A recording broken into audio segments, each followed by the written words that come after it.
Let's talk about adding details on top of things that you've already sewn. Let's say that I'm making this tennis ball here and I want to add the white stripe details onto the ball. Well, first I'm going to need to go ahead and get a new color of thread prepared.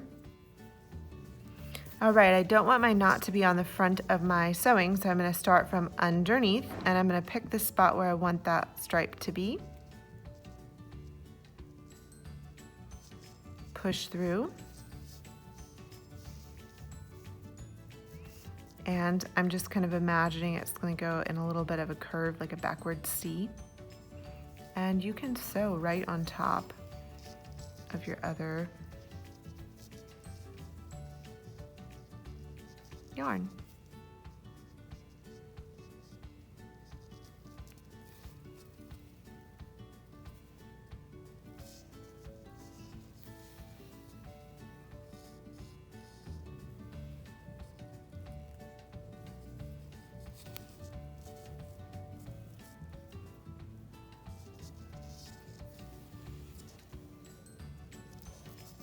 Right, so I've added that on that side. I'm going to go to the other side.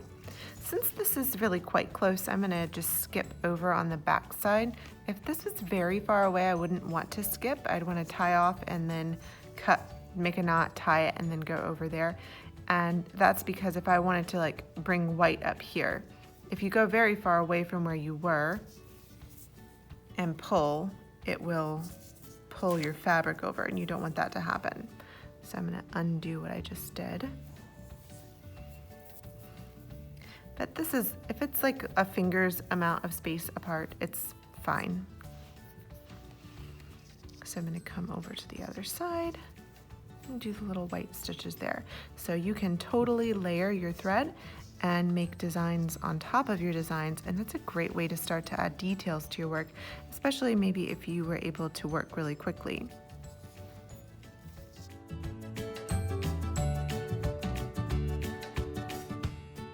The key is to try to make your stitches about the same size so that it looks balanced.